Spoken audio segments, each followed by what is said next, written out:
Hello बच्चा भाई, welcome to my YouTube channel में कैलाश शर्मा। आज आप लोगों के लिए calorimetry, heat transfer and thermal expansion के 10 one of the most relevant PYQs बच्चों मैं आप लोगों को कराने वाला हूं। क्या है पीवाईक्यूज, करना स्टार्ट करते हैं, लेकिन उससे पहले मैं आपको बता देना चाहता हूं, अगर आप लोगों ने अभी तक प्रेपजीत ऐप डाउनलोड नहीं करी है और वहां पे जो मैंने क्रैश कोर्स आप लोगों के लिए लॉन्च किया है, one of the most amazing crash course बच्चों, जो आपकी बहुत सारे तरीकों से हेल्प करेगा। प्रैक्टिस हो चाहे थ्योरी हो, चाहे मतलब किसी भी तरीके का जो रिवीजन में आपको जो चीज चाहिए बच्चों, सब कुछ आप लोगों को उस क्रैश कोर्स में मिलेगा। So join our crash course and start preparing for JEE Main and advance 2025। So बच्चों स्टार्ट करते हैं आज के हमारे क्वेश्चंस। पहला क्वेश्चन बच्चों यहाँ पे मैं ये दे रखा है, ये कैलोरीमेट्री का क्वेश्चन है बच्चों।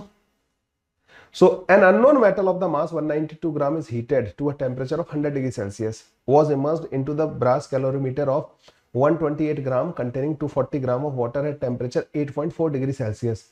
Calculate the specific heat of the unknown metal if the water temperature stabilizes at 21.5 degree Celsius. तो ये कैलोरीमेट्री से बच्चों जनरली थोड़े से क्वेश्चन जो आते हैं ना, वो थोड़े से लेंथी होते हैं।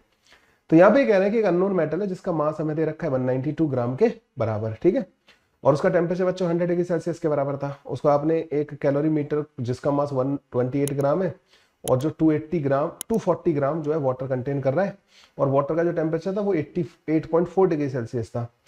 तो इनमें जो specific heat of the brass जो दे रखी है, जो कैलोरी मीटर जिसका बना हुआ है, उसकी स्पेसिफिक हीट कैपेसिटी दे रखी है हमें। वाटर की हमें पता होती है, बस हमें इसकी नहीं पता।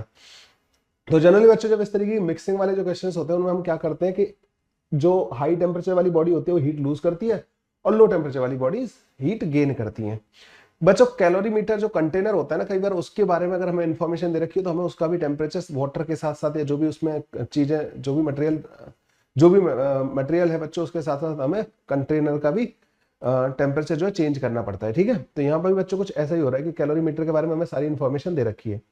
सो स्टार्ट करते हैं बच्चों। यहाँ पे ऑब्वियस बात है कि जो ये अननोन मेटल है ना बच्चों, इसका टेम्परेचर ज्यादा है तो ये हीट लूज करेगा और फाइनली इसका टेम्परेचर 21.5 डिग्री सेल्सियस हो जाएगा। तो इसने जो हीट लूज की होगी ना बच्चों, वो M1S1 डेल्टा टी हो जाएगा बच्चों 100 माइनस का 21.5 डिग्री सेल्सियस के बराबर, ठीक है। ये हो जाएगा बच्चों, इतना हीट ये लूज करेगा।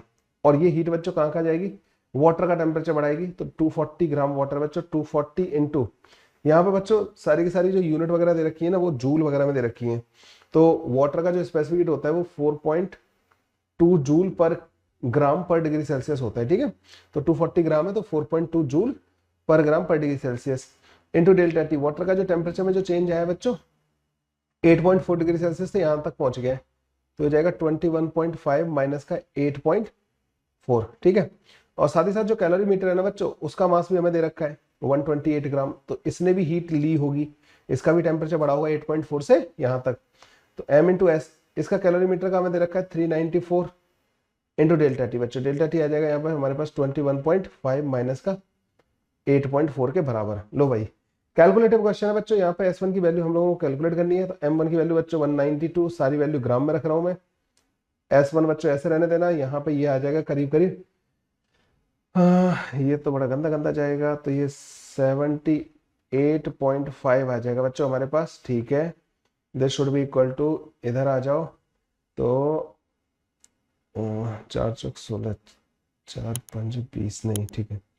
तो इसमें से एक काम करना बच्चों के इनको अलग कर लेना, मतलब ना ये 21.5 माइनस का 8 पॉइंट दिस है ना, इसको अलग कर लेना। इसकी वैल्यू देखो अलग से लिख लेते हैं, क्या आ जाएगी, यहाँ पे 1 आ जाएगा, 11 में से 8 है 3, तो ये आ जाएगा 13.1 के करीब, ठीक है।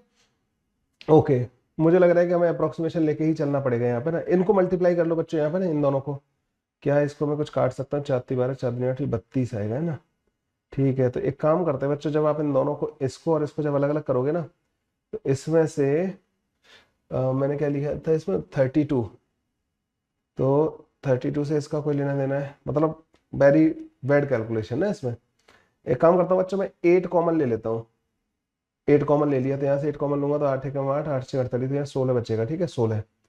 और यहाँ से बचेगा 30, यहाँ पर 30 बचेगा। इसको अगर मल्टीप्लाई कर दूं मैं, चलो मैं अभी 8 कॉमन लेके ही चलता हूँ, तो यहाँ पर बचेगा 3 दूनी 6, 3 चौक 12, ठीक है, ये बन जाएगा हमारे पास ना। दिस प्लस का यहाँ पे ये 16 बचा होगा ना, 16 इंटू, अच्छा ये हमें जूल पर किलोग्राम में दे रखी है, तो ये बच्चे यहाँ पे 0.394 लिखना पड़ेगा जूल पर ग्राम, क्योंकि हम 128 तो ग्राम में पुट कर रहे हैं ना, तो 0.398 मतलब ना किलोग्राम को ग्राम में कन्वर्ट करना, ये किलोग्राम नीचे है तो 1000 ग्राम से डिवाइड करना पड़ेगा आपको ना, तो 4 आएगा, तो 16 चौक 64 और 16 में 144 और 6 100 मतलब 150, 16 × 48 और 15 63, है ना। ये कुछ 6.3 समथिंग कुछ करके आ रहा होगा यहाँ पे, ठीक है। ऐसा कुछ बन जाएगा बच्चों हमारे पास, है ना। ओके, मतलब कैलकुलेशन है यार, अब इसमें मैं क्या करूँ इसमें ना। 8 48 तो 8 से 48 ये ठीक है, यहाँ तक ना 6 पॉइंट समथिंग बन गया। अब S1 की जो वैल्यू आएगी ना बच्चों, वो हमारे पास आ जाएगी 8 इंटू दिस। अब इसको मैं क्या कर सकता हूँ, 6 दूनी 12, ये बन जाएगा आपके पास 132.3। तो 8 into 132.3 into 13.1 divided by 192 into 78.5। अब इसको सॉल्व करो बच्चों ठीक है। मैं तो इसको अप्रोक्सीमेट ही सॉल्व करूंगा, है ना। करना मजबूरी भी है, वही करना पड़ेगा। एक काम करो, मैं इसको काट देता हूँ, इसको 0.5 को पहले भूल जाओ और इस 0.1 को भी भूल जाओ, ठीक है। वैल्यूज में भी काफी डिफरेंस है, कोई फर्क नहीं पड़ेगा, ठीक है। 0.5 मतलब यहाँ से एक काम करते हैं, भूल जाते हैं, इसको हटा दो और 0.1 को हटा दो, ठीक है। मैं कैलकुलेशन को सिंप्लीफाई करने के लिए ऐसा कर रहा हूँ। अब इस क्वेश्चन को तो ज्यादा अच्छा रहेगा छोड़ ही दो पेपर में ठीक है। क्या ये 4 से कटेगा क्या? नहीं, 4 से नहीं कटेगा, 39 आएगा ये ना। लेकिन ये करीब करीब 8 से 10 बार काट दो इसको, चलो काट देते हैं, ठीक है। 13 से ये कटेगा क्या बच्चों? 13 एक 13 और 13 पंजे 65, करीब करीब इतना काट दो इसको ना, 15। सो ये आ जाएगा 132.3 डिवाइडेड बाई 150 के करीब बन जाएगा। इसको उड़ा दो यहाँ पे, तो ये बन जाएगा बच्चों हमारे पास, 15 से काटो इसको, 15 90 अंदर 120 होता है, मतलब 0.9 के करीब जाएगा, है ना। 0.9 के करीब जाएगा। वैसे ही मैंने इसको नीचे वाली चीजों को ज्यादा बड़ा मान लिया है ना। 0.9 जूल पर ग्राम पर केल्विन आ रहा होगा।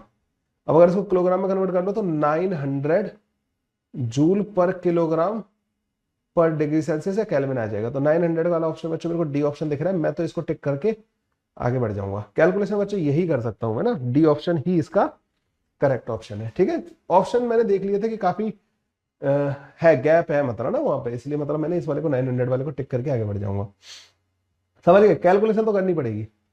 अब अगले क्वेश्चन में आते हैं बच्चों, आइस एट माइनस का 20 degree Celsius added to 50 gram of water at 40 degree Celsius, ठीक है। आइस थी बच्चों, 50 ग्राम वाटर में आपने ऐड कर दी। What when the temperature of the mixture reaches 0 degree Celsius it is found that 20 gram of ice is still unmelted, the amount of ice added to the water was close to. तो बच्चों यहाँ पे मान लीजिए m gram ice जो आपने में add करी थी, कितने में? 50 ग्राम ऑफ वाटर में। ये 50 ग्राम वाटर हो गया, ठीक है। और इसका टेम्परेचर कितना था बच्चों? 40 डिग्री सेल्सियस। और इसका कितना था बच्चों? माइनस का 20 डिग्री सेल्सियस, ठीक है। 20 डिग्री सेल्सियस के बराबर था इसका टेम्परेचर। अब इसका जो है ना m माइनस का 20 ग्राम तो मेल्ट हो गई, तो कितनी हीट यहां से इसने ली होगी? तो m माइनस का 20 इंटू एस, स्पेसिफिक हीट कितनी होती है बच्चों आइस की? 1/2 कैलोरी पर kilogram into delta T. Delta T कितना हो जाएगा बच्चों यहाँ पे? 20 के बराबर। इसका टेम्परेचर -20 से 0 हो गया, ठीक है। तो यहाँ पे अभी बचा हुआ है हमारे पास 20 ग्राम तो आइस बचा हुआ है, और m माइनस का 20 ग्राम वाटर हो गया, ठीक है। एक मिनट ना, ये यहां तक पहुंची है, अभी और भी हीट निकलेगी बच्चों ना। अभी अभी एक काम करो, यहाँ पे एक गलती कर दी मैंने ना, एक छोटी सी गलती। क्या कर दी?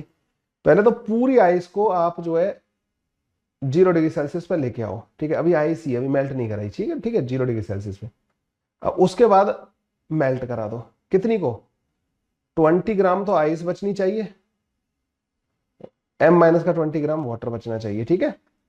ओके, ये जो यहाँ पे हीट इसने ली होगी, हीट होने में मतलब ना m ग्राम आइस को जो हीट होने में हीट ली होगी, वो होगी m into 1/2 into delta T, ठीक है। ये मैं कैलोरी पर ग्राम में यूज कर रहा हूं, मतलब ना specific heat of the ice. और मेल्ट कितनी हुई है बच्चों? m माइनस का 20, तो m माइनस का 20 को मेल्ट कराने के लिए दिस इंटू 80 करना पड़ेगा। तो इतने कैलोरी हीट आइस ने ली है, ठीक है। दिस प्लस दिस, इतने कैलोरी हीट आइस ने ली है। वाटर जो है ना बच्चों, वाटर को ठंडा किया है आपने, इसको आप 0 डिग्री सेल्सियस तक ले आए हो, ठीक है, अभी भी है तो वाटर ही। इससे जो हीट निकली होगी ना Q3, वो होगी बच्चों 50 इंटू 1 इंटू डेल्टा टी, 40 से 0 हो गया ना, इतनी हीट निकली होगी। और ये जो हीट आइस ने ली है वो इस निकली हुई हीट के बराबर होनी चाहिए। वाटर जो ज्यादा टेम्परेचर था उसने हीट दी होगी, और आइस ने पहले अपना टेम्परेचर बढ़ाया 0 डिग्री सेल्सियस तक आई, फिर मेल्ट हो गई, पूरी मेल्ट नहीं हुई, M-20 ग्राम मेल्ट हुई। तो ये जो हीट इसने दी है वही तो इन दोनों ने यूज की है। तो ये 10m प्लस का 80m माइनस का 1600 के बराबर आ जाएगा, है ना, ऐसा आ जाएगा बच्चों। तो ये हो गया हमारे पास 2000, तो ये हो जाएगा 3600 इज इक्वल टू 90m। तो m की वैल्यू आ जाएगी बच्चों हमारे पास 40 ग्राम के बराबर, ठीक है। 40 ग्राम बच्चों हमने आइस ली होगी स्टार्टिंग में ना, तो ये आंसर आ रहा होगा 40 ग्राम के बराबर हमारा आंसर आ जाएगा। अगले क्वेश्चन पे आ जाओ। A metal ball of mass 0.1 kilogram is heated up to 500 degree Celsius. एक मेटल बॉल है 0.1 किलोग्राम की थी, 500 डिग्री सेल्सियस तक हीट कर दिया, and dropped into a vessel of heat capacity 800 joule per kelvin and containing 0.5 kilogram water. The initial temperature of the water and the vessel is 30 degree Celsius, ठीक है। What is the approximate percentage increment in the temperature of the water, ठीक है भाई। Heat capacities of the metal are respectively this, water and metal. Water की heat capacity बच्चों joule per kilogram में दे रखी है, और इसकी भी जूल पर किलोग्राम में इतनी दे रखी है। तो मेटल बॉल जो थी बच्चों 500 से उसका टेम्परेचर T तक आया होगा, और वाटर का टेम्परेचर बच्चों 30 से T तक गया होगा। साथ ही साथ बच्चों एक ये जो हीट कैपेसिटी है ना वेसल, इसका भी तो टेम्परेचर 30 रहा होगा वाटर के साथ, और ये भी T तक गया होगा। तो वेसल और वाटर ने हीट ली और मेटल बॉल ने हीट दी होगी। तो मेटल बॉल ने जो हीट दी होगी बच्चों, वो हीट कितनी होगी, ठीक है। तो मेटल बॉल के द्वारा हीट गिवन इन दोनों के द्वारा हीट टेकन के बराबर होगी। तो 0.1 किलोग्राम का है मेटल बॉल ना, 0.1 इंटू एस, मेटल की स्पेसिफिक हीट बच्चों ये दे रखी है 400 जूल पर किलोग्राम में दे रखी है, तो मैंने इसको मास को किलोग्राम में ही रखा है, इंटू डेल्टा टी। तो इसका टेम्परेचर बच्चों 500 से टी हो गया होगा, ठीक है। इतनी हीट इसने दी होगी, और वो हीट कहां पे गई, वो हीट बच्चों हमारे इसमें क्या कहते हैं, metal of mass this is heated this, heat capacity this and containing 0.5 kilogram water. तो इसने ली होगी। अब इसकी जो हीट दे रखी है ना वो जूल पर केल्विन में दे रखी है, तो इसका 800 जूल पर केल्विन, तो इसका टेम्परेचर T हो गया होगा 30 से, तो इतना टेम्परेचर में चेंज आया। तो ये हीट कैपेसिटी दे रखी है, स्पेसिफिक हीट नहीं दे रखी है, ठीक है। तो C इन डेल्टा T के बराबर हीट ली होगी इसने, ठीक है। और वाटर ने कितनी ली होगी बच्चों, वाटर का मास 1/2 किलोग्राम दे रखा है, into S 4200 into delta T कितना हो जाएगा बच्चों, T माइनस का 30 के बराबर। ओके, ये आ गया बच्चों हमारे पास इस तरीके से ना। ओके, तो यहां बनेगा बच्चों 40, और ये बन जाएगा, एक काम करते हैं मल्टीप्लाई कर लेते हैं इसको ना, 40 इंटू 500 5 20 इंटू 10⁻³ माइनस का 40T is equal to 800T minus का 8×3 = 24 24 इंटू 10⁻³ प्लस का 2100T माइनस का 21 को हो जाएगा 63 इंटू 10⁻³, ठीक है। इतना आ जाएगा बच्चों हमारे पास। T की वैल्यू कैलकुलेट करनी है, तो T वाले टर्म्स को एक तरफ ले आओ बच्चों ना, 2940T इज इक्वल टू, और ये सारे इधर ले जाओ, तो 20 और 63 83 और 24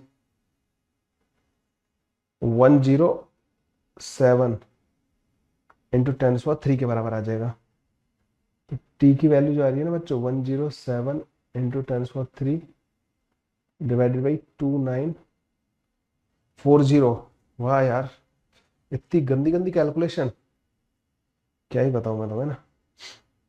तो जो टेम्परेचर है ना बच्चों, तो अप्रोक्सीमेट परसेंटेज इंक्रीमेंट बोला है इन्होंने ना, टेम्परेचर में जो, एक तो यार यहां से क्या करूं मैं, 10700 डिवाइड बाई 294, क्या मैं इसको नीचे वाले को 300 मान सकता हूँ, करीब करीब 300 ना, 300, तो 107 डिवाइड बाई करीब करीब 3 आ जाएगा, है ना। ओके, तो 3 3 9 और 3 18, 36 डिग्री सेल्सियस हो गया होगा टेम्परेचर। तो पहले कितना था बच्चों, 30 डिग्री सेल्सियस था, अब कितना होगा 36 डिग्री सेल्सियस। तो चेंज कितना हुआ होगा करीब करीब टेम्परेचर में, डेल्टा टी बच्चों करीब करीब 6 डिग्री सेल्सियस के बराबर है। तो delta T divided by T into 100, percentage change कितना आ जाएगा बच्चों, करीब करीब 20% के करीब। डी ऑप्शन बच्चों टिक मार के आगे बढ़ जाऊंगा, और क्या करूं बताओ। डी ऑप्शन ही है इसका करेक्ट ऑप्शन। कैलोरीमेट्री में मजा आ रहा है भाई। चलो अगले क्वेश्चन पे आते हैं बच्चों। मैंने ये रखे हैं, जानबूझ के रखे हैं आपके लिए ना ये वाले क्वेश्चन जो है ना, क्योंकि आप मेंटली तो तैयार रहो कि क्या पूछा जा सकता है आप लोगों को ना, रहना भी चाहिए। चलो भाई अगले वाले क्वेश्चन पे आ जाओ। A thermally insulated vessel contain 150 gram of water at 0 degree Celsius. तो थर्मली इंसुलेटेड वेसल है, 150 ग्राम वाटर है। Then the air from the vessel is pumped out adiabatically, निकाल दी। Fraction of the rest evaporate at 0 degree Celsius itself. तो 0 degree Celsius पे बच्चों evaporate हो रहा है। The mass of the evaporated water will be closest to, जो evaporate होगा बच्चों, लेटेंट हीट ऑफ वेपोराइजेशन दे रखी, लेटेंट हीट ऑफ फ्यूजन दे रखी है। तो बच्चों यहाँ पे क्या था कि 150 ग्राम जो वाटर था ना बच्चों, 150 ग्राम वाटर, उसको 0 डिग्री सेल्सियस पे आप एवेपोरेट कर रहे हो। अब एवेपोरेट होने के लिए उसको हीट चाहिए, तभी तो अपनी स्टेट चेंज करेगा। तो हीट कहां से मिलेगी, जो रिमेनिंग वाटर है ना बच्चों वो सॉलिडिफाई हो जाएगा, ठीक है, कुछ फ्रीज हो जाएगा कुछ एवेपोरेट हो जाएगा, यहां पे ना ऐसा हो जाएगा। तो एवेपोरेट हुआ मास मान लो m के बराबर है, तो m इंटू उसने जो हीट ली हुई ना, लेटेंट हीट ऑफ वेपोराइजेशन हमें यहाँ पे दे रखी है इन्होंने इस टेम्परेचर पे 2.1 इंटू 10⁻6 जूल पर किलोग्राम दे रखी है, ठीक है। बचा हुआ वाटर जो है ना 150 माइनस का m जो है बच्चों, वो हो जाएगा क्या, वो सॉलिडिफाई हो जाएगा, ठीक है। तो इसने हीट निकली होगी इससे कितनी, 3.36 इंटू 10⁻5 जूल पर किलोग्राम, ये भी जूल पर किलोग्राम में। तो बस m की वैल्यू कैलकुलेट करनी है बच्चों, जो मास एवेपोरेट हुआ होगा ना वो बताना है हमें यहाँ पे। तो है तो गंदा क्वेश्चन ही, इसको एक काम करते हैं 0.7 टाइम्स काट देते हैं और 3.12 और इसको काट देते हैं बच्चों, यहाँ पे 10 बचेगा, ठीक है। तो 7m is equal to 1.12 into 150 minus का 1.12 m, ठीक है। m वाले को इधर ले जाओ तो 8.12 m इज इक्वल टू 15 दूनी 30, यहाँ पे डेसिमल आ जाएगा, 15 कम 15 3 18 16 168 आ जाएगा, ठीक है। m की वैल्यू 168 डिवाइडेड बाई 8.12, मैं 8 मान लूँ करीब करीब इसको, 8 दूनी 16 8 एकम 8, तो इससे थोड़ा छोटा आएगा, मैंने डिनोमिनेटर को छोटा माना है, तो वैल्यू बड़ी आ रही होगी 20 ग्राम, ये आंसर आ जाएगा बच्चों, है ना। 20 gram will be the answer to this question. 20 gram बच्चों हमारा इवेपोरेट हो गया होगा वाटर ना। खतरनाक है भाई, बहुत खतरनाक क्वेश्चन है। अब मासलेस स्प्रिंग जिसका के दे रखा है बच्चों 800 newton per metre, attached with a mass of 500 gram, is completely immersed in water of 1 kilogram water. The spring is stretched by 2 centimeters and then released so that it start vibrating. What would be the order of magnitude of the change in the temperature of the water when the vibration stops completely? Assume that the water container and spring receive negligible heat and specific heat of the mass इतनी दे रखी है, specific heat of water ये दे रखी है, ठीक है। तो okay, temperature का चेंज पूछा है बच्चों। जो आपने जो स्प्रिंग में जो स्टार्टिंग में एनर्जी दी है ना ½ वो एनर्जी ही वाटर और मास का टेम्परेचर बढ़ाने में जाएगी, ठीक है। तो वाटर बच्चों यहाँ पे 1 किलोग्राम के बराबर दे रखा है, ठीक है। तो उसका टेम्परेचर मान लो डेल्टा टी चेंज हुआ तो 1 इंटू एस दे रखा है यहाँ पे 4148 इंटू डेल्टा टी, ठीक है। इतना तो बच्चों वाटर ने हीट ले लिया होगा, साथ ही साथ मास ने जो हीट लिया होगा ना बच्चों, मास है 1/2 किलोग्राम के बराबर, 500 ग्राम इतना हो गया ना, हाफ, और इसका भी बच्चों स्पेसिफिक हीट दे रखा है हमें 400 जूल पर किलोग्राम, क्योंकि किलोग्राम में दिया था, इंटू डेल्टा टी, ठीक है। हाफ के की वैल्यू बच्चों इन्होंने 800 न्यूटन पर मीटर में दिया, तो एक्स को हमें 0.02 का स्क्वायर रखना पड़ेगा, है ना। डेल्टा टी बच्चों यहां से कॉमन ले लेते हैं तो बन जाएगा 4348 डेल्टा टी बन जाएगा, ठीक है। ये 200 आ जाएगा ना, 4348 बन जाएगा। तो 400 इंटू 4 × 10⁻⁻⁴ डिवाइडेड बाई इसको 4400 लिख दूं मैं, करीब करीब है ना, 4400। इसको काट दो बच्चे यहाँ से, ये करीब 11 आ जाएगा। तो ये 4 इंटू करीब करीब 10⁻⁻⁵ आ जाएगा। तो order of 10⁻⁻⁵ will be the answer. ठीक है, 10⁻⁻⁵ बच्चों इसका आंसर आ रहा होगा। ऑर्डर जो होगा ना वो 10⁻⁵ केल्विन का ऑर्डर होगा। ठीक है, अगले क्वेश्चन में आ जाओ बच्चों। 3 container C1 C2 and C3 have water at temperature at different temperature. ठीक है, तीनों कंटेनर का डिफरेंट टेम्परेचर वाटर दे रखा है। The table below shows the final temperature T when the different amount of water are taken from each container and mixed। ये question मुझे बड़ा पसंद आता है इस तरीके का ना। तो आपसे बच्चों यहाँ पे इसकी वैल्यू पूछी है। देखो वाटर मतलब जितना लीटर मतलब उतना ही मास होगा उसका, उतना ही किलोग्राम। तो आप लिखोगे पहले वाले के लिए, अच्छा वाटर है तीनों है ना, और इनके तीनों के टेम्परेचर क्या दे रखे होंगे, C1 C2 एंड C3 का अलग अलग दे रखा होगा। तो आपने 1 किलोग्राम वाटर C1 से लिया और 2 किलोग्राम लिया इससे, और टेम्परेचर मान लो कितना हो गया बच्चों, 60 डिग्री सेल्सियस के बराबर हो गया। आप ये लिखोगे कि heat given by 1 is equal to heat taken by other, या आप ऐसे लिख सकते हो heat taken by 1 plus heat taken by 2, ये 0 के बराबर होना चाहिए, मतलब नेट हीट कंजर्व है ना। तो आप ऐसे लिखना, इसका टेम्परेचर T1 मान लेना, इसका T2 मान लेना, इसका T3 मान लेना। ठीक है, आप लिखना 1 into S into delta T, मतलब 60 माइनस का टी।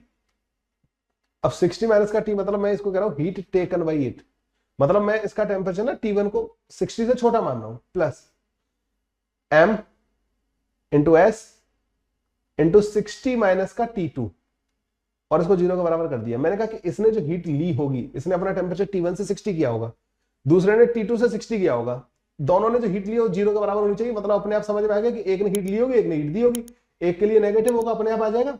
मैं तो ये मान रहा हूं दोनों के टेम्परेचर 60 से कम मान रहा हूं कि इसने भी हीट ली और इसने भी हीट ली, और नेट हीट 0 होनी चाहिए क्योंकि बाहर से कहीं से आई नहीं। ठीक है, अपने आप ये चीज एडजस्ट हो जाती है बच्चों ना। तो एस उड़ा दो बच्चों यहां से, तो यहाँ पे 60 माइनस का T1 is equal to 2 times 60, या इसको मत उड़ाओ भाई, तो बस एक एक लाइन तुमने पहले वहां से लिख ली। अब दूसरे में आ जाओ बच्चों ना। अब एस ना लिखूं बच्चों क्योंकि एस तो अल्टीमेटली 0 ही हो जाना है। ठीक है, मैं बार बार इसको लिख के कंफ्यूज करने वाली बात हो जाएगी। ठीक है, तो ये पहली इक्वेशन हमारी ऐसी बनी, 60 माइनस का T1 प्लस का 2 टाइम्स 60 माइनस का T2 इज इक्वल टू 0 आ गई। ये हमारी इक्वेशन आ गई पहली वाली। दूसरी वाली आ जाओ बच्चों। अब T2 और T3 वाले को आप मिक्स कर रहे हो, तो यहाँ पे आएगा 30 माइनस का T1, इसका क्योंकि 1 किलोग्राम लिया है हमने ना, सॉरी T1 नहीं T2 आएगा, इसका टेम्परेचर T2 है ना, तो m s 30 माइनस का T2 प्लस का 2 टाइम्स 30 माइनस का T3, ये बनेगी हमारी इक्वेशन, और ये 0 के बराबर हो जाना चाहिए। इसमें बनेगा बच्चों 2 टाइम्स 60 माइनस का T1 प्लस का 1 टाइम्स 60 माइनस का T3, और ये इक्वल टू 0 आ जाना चाहिए। ठीक है, अब ये पूछ रहे हैं कि मान लो ये टेम्परेचर थीटा हो गया, तो अब आएगा हमारा 1 1 है सबका मास ना, तो थीटा माइनस का T1 थीटा माइनस का T2 थीटा माइनस का T3 इक्वल टू 0। तो थीटा आ जाएगा बच्चों हमारे पास T1 प्लस का T2 प्लस का T3 डिवाइडेड बाई 3 के बराबर। अब T1 plus T2 plus T3 कैसे कैलकुलेट करेंगे भाई हम यहाँ पे? एक काम करते हैं बच्चों, इन तीनों इक्वेशंस को अगर मैं ऐड कर दूं तो क्या मिलेगा मेरे को? तीनों इक्वेशंस को अगर ऐड कर दूं तो यहाँ पे माइनस का 2T1 है, यहाँ पे T1 है। ठीक है, और यहाँ पे माइनस का 2T2 है, यहाँ पे माइनस का T2 है, यहाँ पे माइनस का 2T3 है, और यहाँ पे T3 है। ठीक है, तो ऐसा कुछ बनेगा बच्चों ना। इन इक्वेशंस को ऐड करोगे ना तो 60 और ये 180, ये 240, 30 और 60 90, 120 और 60 180, माइनस का 3T2 माइनस का 3T1 माइनस का 3T3, उन तीनों इक्वेशंस को ऐड करके ये बन रहा होगा। ठीक है, तो T1 प्लस का T2 प्लस का T3 जो आ जाएगा हमारे पास, उन तीनों को ऐड करना बच्चों। 18 और 9 27, 27 और 20 57 और 4 61 डिवाइड बाई 3 210 के बराबर आ जाएगा। ठीक है, 210। और T1 प्लस का T2 प्लस का T3 डिवाइडेड बाई 3, ये बच्चों हमारे पास 70 के बराबर आ जाएगा। तो जो टेम्परेचर जो हमारा इसका आंसर होगा ना थीटा की वैल्यू, वो 70 के बराबर होगी। ठीक है, एक मिनट, something some mistake is there. क्या मिस्टेक की है मैंने? 120 और 60 180 होगा ये ना, 180 होगा। तो 9 पंजे 45, 450 आएगा बच्चों ना, 150 आएगा फिर यहाँ पे, और फिर ये 50 के बराबर आ जाएगा। ठीक है, कैलकुलेशन मिस्टेक कर दी थी बच्चों मैंने, 50 आ जाएगा आंसर ना। ठीक है, answer to this question will be 50। Clear है भाई यहाँ तक? ओके, अगले क्वेश्चन पे आते हैं बच्चों। The temperature of equal masses of the three different liquid x, y, z are this respectively. The mixture of when the temperature of the mixture x is mixed with y is 16 degrees Celsius, and when y is mixed with z, that is 26 degrees Celsius. Then the temperature of the mixture when x and z are mixed. तो पहले x और y को mix कर रहे हैं, तो x का temperature 10 है और y का बच्चों कितना है 20। तो x ने हीट ली होगी और y ने हीट दी होगी। तो एक काम करते हैं कि हीट कैपेसिटी बच्चों C1 C2 एंड C3 मान लेते हैं, heat capacity not specific heat capacity. ठीक है, तो C1 delta T, delta T आ जाएगा 16 माइनस का 10 के बराबर, इतनी हीट इसने ली होगी। ये बराबर होना चाहिए बच्चों C2 डेल्टा टी 20 माइनस का 16 के बराबर। अब मैं यहाँ पर मुझे पता है कि उसका टेम्परेचर ज्यादा था, इसने हीट दी होगी, इसलिए 20 माइनस का 16 किया मैंने। ठीक है, अब y और z को मिक्स कर रहे हैं, y का C2 और टेम्परेचर 26 हो रहा है, तो इसने हीट ली होगी 26 माइनस का 20, और C3 20 इसका टेम्परेचर ज्यादा था ना, 30 था थर्ड वाले का, उसने हीट दी होगी। ये आ गया हमारे पास एक रिलेशन बच्चा, हमारे पास ये बन गया। ठीक है, अब ये कर रहे हैं x और z को मिक्स, तो x C1 मान लो टेम्परेचर T हो गया, तो T माइनस का 10 इज इक्वल टू z का होगा C3 और 30 माइनस का T, क्योंकि ऑब्वियस सी बात है इसका 10 है और इसका 30 डिग्री सेल्सियस, तो टेम्परेचर इन दोनों का बीच में आएगा कुछ ना, तो ये हीट देगा और ये वाला हीट लेगा। तो बेसिकली C1 अपॉन C3 की वैल्यू हमें चाहिए, तो हम क्या करेंगे बच्चों, यहां से इनको मल्टीप्लाई कर देते हैं, इन दोनों इक्वेशंस को मल्टीप्लाई कर देते हैं। तो C1 C2 आएगा इधर, और 6 और 6 36 आएगा इधर, उधर बच्चों C3 एंड C2 आएगा, 4 और 4 16 आएगा इधर। ठीक है, तो C2 तो कट जाएगा, तो C1 अपॉन C3 जो आ जाएगा ना 16, तो ये 4/9 के बराबर आ जाएगा, 4/9 के बराबर आ जाएगा।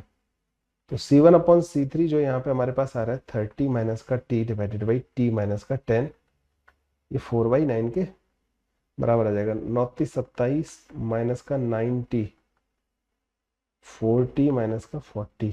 ठीक है, तो 310 is equal to 13T, T equal to 13 दूनी 26, 50, 13 चौक 52। ठीक है, तो 23.84 ये वाला बच्चा इज द क्लोजेस्ट आंसर जो इसका आ जाएगा। ठीक है भाई, अगले क्वेश्चन पे आते हैं। The height of a Victoria fall is 63 metre, what is the difference in the temperature of the water at the top and at the bottom of the fall. तो बच्चों जो वाटर गिर रहा होगा ना, उस वाटर को हमें उसी की हीट को इंक्रीज करने में यूज कर लेना है। ठीक है, मतलब उसकी जो पोटेंशियल एनर्जी जो होगी वो हीट में कन्वर्ट हो जाएगी और उसका टेम्परेचर बढ़ा देगी। तो मान लो m ग्राम वाटर गिराया, m किलोग्राम, m ग्राम ले लेते हैं, तो उसका जो पोटेंशियल एनर्जी होगा वो m इंटू जी इंटू एच होगा। ये जूल में आएगा बच्चों, ध्यान रखना, mgh जूल में आएगा ऐसे यूनिट। इसको हमें ms डेल्टा टी के बराबर कर देना है। ठीक है, ms डेल्टा टी के बराबर हमें कर देना है। अच्छा, ये किलोग्राम में रखी होगी, इसको भी हमें किलोग्राम में रखना है m को ना, तभी काटना, यहाँ पे बहुत बार बच्चे क्या काट देते हैं, तुम्हें पता है ये एम, और कई बार वो एस को ग्राम में यूज कर लेते हैं। ठीक है, तो ध्यान रखना ये सब किलोग्राम में होने चाहिए। ठीक है, तो इसको हमें जूल पर किलोग्राम में यूज करना है, तो ये किलोग्राम में होगा बस, तब कट पाएगा ये। ठीक है, तो इसको काट देना। ध्यान रखना कि एस को बस जूल जूल पर किलोग्राम में कन्वर्ट कर लेना। ठीक है, तो जी की वैल्यू बच्चों 10 के बराबर, एच की वैल्यू बच्चों 63 के बराबर, एस जो आ जाएगा वो 4.2 इंटू 10⁻³ जूल पर किलोग्राम पर degree Celsius into delta T. आपका आंसर ही नहीं मैच करेगा अदरवाइज ना, अगर आपने ये एम से एम काट दिया और एस की वैल्यू आपने ग्राम में रख दी ना, तो पहले एम को आप मानोगे किलोग्राम में, तो एस की वैल्यू फिर किलोग्राम में रखनी पड़ेगी ना आपको। ठीक है, ये बनेगा जूल पर किलोग्राम। ठीक है, ओके। तो 21 दूनी 42, 21 तिया 63, 30, तो डेल्टा टी जो आएगा बच्चों 30 डिवाइड बाई 200,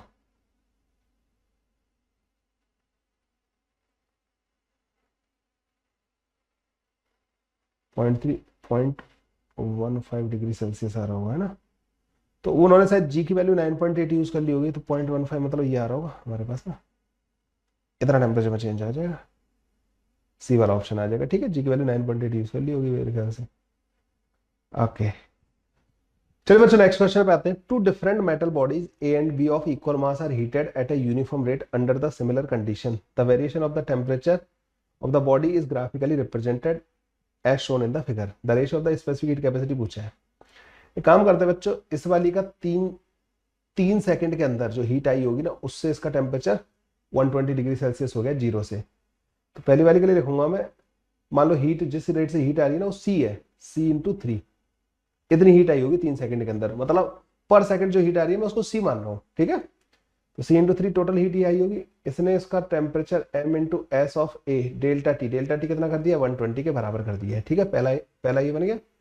दूसरी वाली के लिए बच्चों देखो 6 सेकंड के अंदर, तो उसके अंदर हीट आएगी 6 सेकंड के अंदर इतनी, उसका टेम्परेचर कितना हो गया बच्चों 90 के बराबर, 90 के बराबर हो गया। ठीक है, दोनों को बच्चों डिवाइड कर दो तो ये बन जाएगा 1/2 इजिकल टू 3 चौक 12, 3 तिया 9 इंटू ऐसे divide by s B. So ऐसे डिवाइड बाई एस बी जो आएगा ना बच्चों, that comes out to be 3 divided by 8, that will be our answer. ठीक है, आंसर बच्चों हमारा ये आ जाएगा। अगले वाले बात है बच्चों, at what temperature a gold ring of diameter 6.230 centimeter be heated so that it can be fitted on the wooden mantle of the 6.241 centimeter, both the diameters have been measured at the room temperature 27 degrees celsius, given that the coefficient of the linear expansion of the gold इतना दे रखा है। सारे के सारे अच्छे thermal expansion का question आ गया। सो बच्चों जो इसका डायमीटर है ना वो हमें चेंज करना है, कितना 0.11 सेंटीमीटर।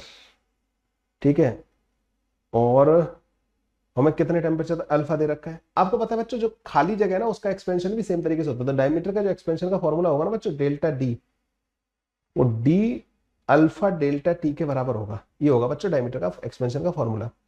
तो डायमीटर में एक्सपेंशन हमें चाहिए इतने सेंटीमीटर का, डायमीटर है कितना बच्चों 6.23 सेंटीमीटर, इंटू अल्फा कितना दे रखा है 1.4 इंटू 10⁻⁻⁻5 इंटू डेल्टा टी।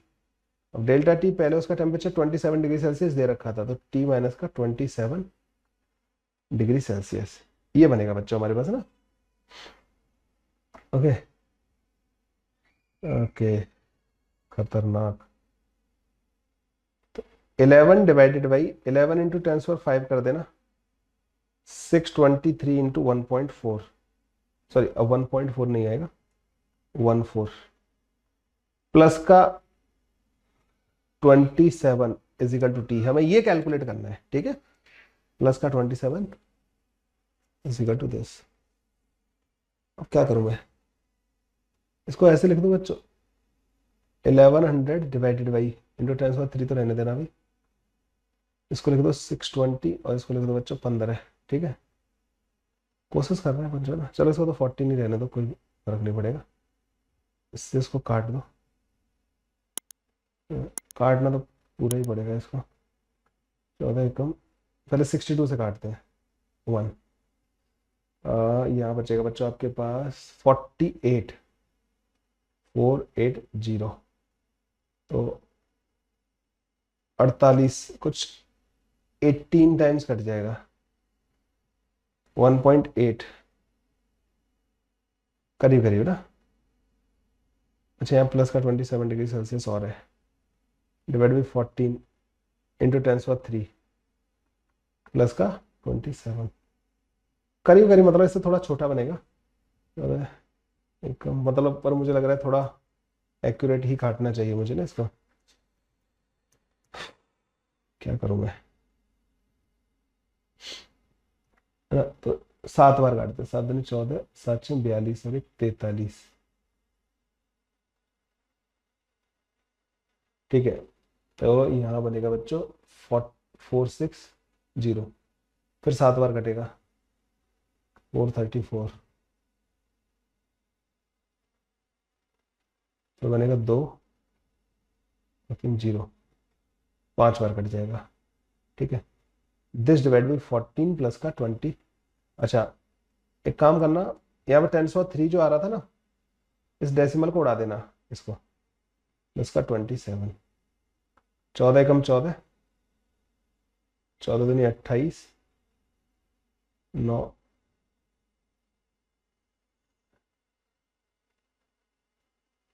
14 7 98, इसका 27, 154 डिग्री सेल्सियस के करीब जो आंसर होगा ना, मेरे ख्याल से डी ऑप्शन बच्चों इसका करेक्ट ऑप्शन आ रहा होगा, ठीक है। हाँ यही आ गया।